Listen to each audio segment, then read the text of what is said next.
Hi everybody, Eric the Car Guy here. Today we are going to have a little fun with belts, and today's episode is also in part brought to you by BBB Industries that remanufacture starters and alternators to meet or exceed the fit, form, and function of original equipment. Belts, tensioners, things that basically transfer the energy from the crankshaft to the rotating assemblies that are bolted to the front of the engine. A lot of times you've got like an alternator, a power steering pump, AC compressor, sometimes a smog pump, a variety of things that are driven off of that, and through that system of pulleys and belt or belts, depending upon what kind of model you have, that energy is transferred. So we need to basically take a good look at this system, and the reason we're doing this is because there are instances where, say for instance, you might be having an alternator that might not be charging sufficiently. It may not be the fault of the alternator. It could be something like a belt that's not spinning the alternator fast enough. So if the alternator is not spinning enough, it's not going to be able to produce the electricity it's going to produce. So this might help you in a situation where it's not a bad alternator.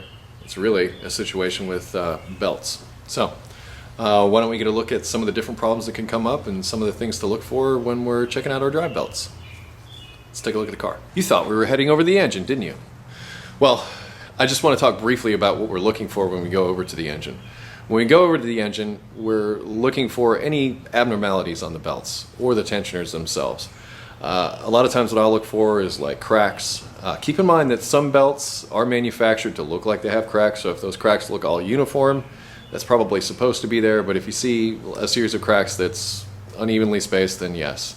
Also around tensioners, things like that, look for like little bits of like orange dust or rust that might be around pulleys and things that could indicate that something's loose. Just a good visual inspection oftentimes yields a lot of information when you're looking at your accessory drive system. You want to start inspecting your drive belts probably around the 50,000 mile mark and look for those things that I mentioned earlier. But another thing to keep in mind, it's like, say for instance you do a timing belt replacement, you're going to have to remove the drive belt anyway. You might consider replacing it at that time just because you got it off the car and in your hand as a measure of preventative maintenance. The idea here is that belts are not going to last forever, and over time they will wear out. So if you replace them as I call them target of opportunity, then it's out of your mind and you don't have to worry about it. Something else to be considered at the same time that you replace that belt is possibly consider replacing an automatic tensioner if you have that set up. Automatic tensioners also over time begin to wear.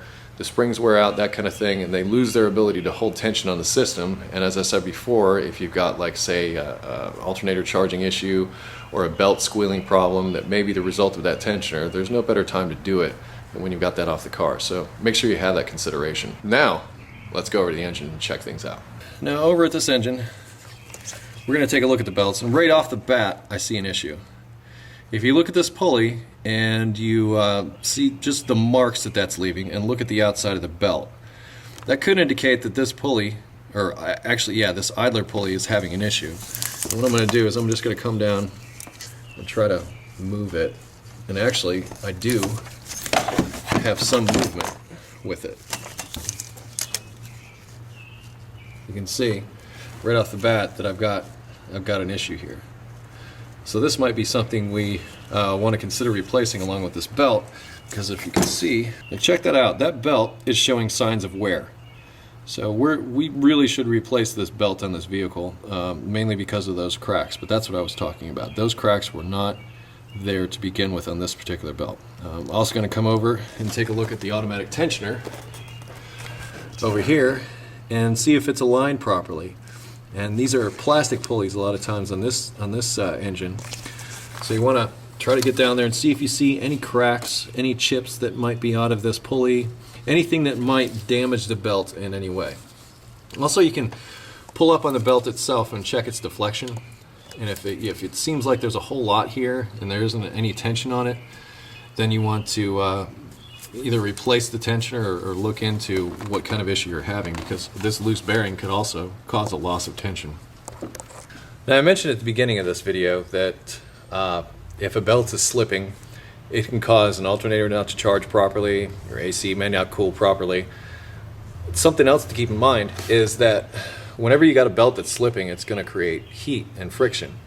And that heat and friction can actually start to wear onto those bearings that are in those components that are driven by the accessory drive belt system. If you do have a squealing belt, or if you do have a suspected belt issue, it needs to be addressed soon, because if not, it could turn out to be other problems besides just the belt. In other words, you could overheat the bearings in, like, say, the alternator or the power steering pump, or maybe in the case of this pulley, and cause excessive heat, which would wear those bearings out prematurely. So if you do have a squealing belt or something like that, don't let it go for an extended period of time, because if you do, it could cost you more in the long run. Here's something else to keep in mind about a slipping belt.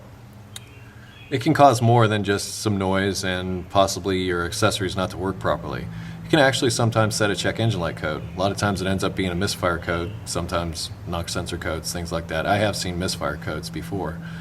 Those crank sensors are right down there on the crankshaft a lot of times, and a slipping belt will put a load onto the crankshaft and take it off rapidly. And basically how misfire codes are measured is it looks at crankshaft rotation to see if it's consistent. And if you have a slipping belt that's grabbing sometimes and slipping other times, it puts different loads on the crankshaft that it could perceive as a misfire, when in essence your engine is not misfiring, it's just a slipping belt. Alright, now I know we talked about this idler pulley here a little bit ago, and how that is abnormal. You can actually see how the wear on there indicates that there's a problem, and you can also go and actually see the movement in this belt, or this idler pulley here. So be sure when you're looking at the belt, you're not just looking at the belt, you're looking at any idler pulleys like this one, which you can see is obviously a problem. We also want to take some time and look at the tensioner. Now with the tensioner, there's actually a couple of things we need to make sure of. One, that it keeps tension on the belt, but there's actually another spring assembly inside the tensioner that actually smooths out the pulses from the crankshaft. And what do I mean when I say that? Well, as a piston fires, it causes the crankshaft to accelerate. And as that piston reaches the bottom of its travel, it's no longer accelerating, it's starting to slow down until the next piston fires. So power delivery from an engine is not necessarily linear.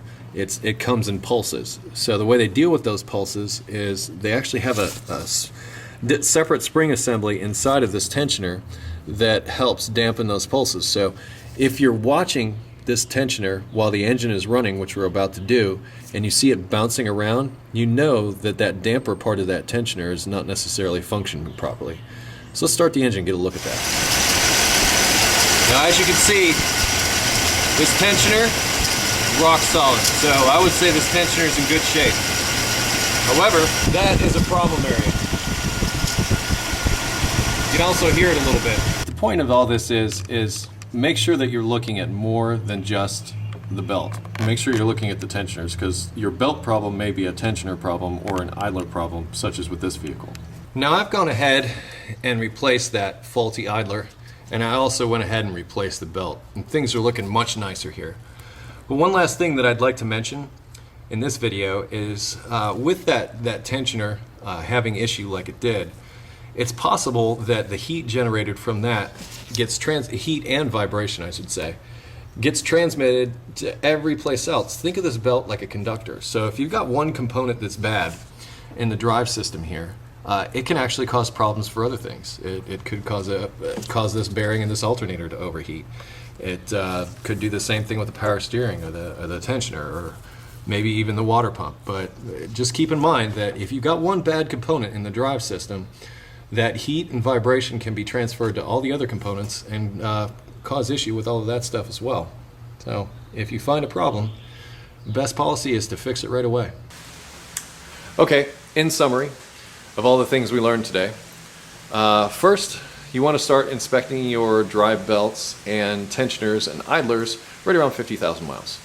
And when you're doing that inspection, the things you're looking for are like pulleys like this one that looks like it's having an issue that might be wobbling back and forth as the engine is running. You want to check the tensioner to make sure that it's got the proper tension on it. I don't recommend doing that while the engine's running. I would do that when the engine's off, but you already knew that. I'd also make sure that you check the alignment of everything, because if something is off, it will cause abnormal wear in the belt and it won't be able to transfer all of its energy properly.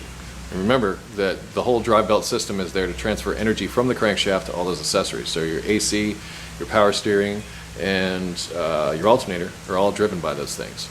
So if you're having an issue with, like, say, a lack of charging, you could have a loose belt. Or say, for instance, your power steering is choppy like that. It could very well be a belt issue and not an issue with that component. And that's the thing I'm trying to drive home in this video, is that accessory drive belt problems can manifest themselves in many different ways, including check engine lights. So if it's slipping, it could also cause a check engine light. Keep all that in mind. There'll be a test later. Anyway, I'd like to thank my friends at BBB for helping with this video. And they remanufacture alternators and starters to meet or exceed OE specifications in fit, form, and function.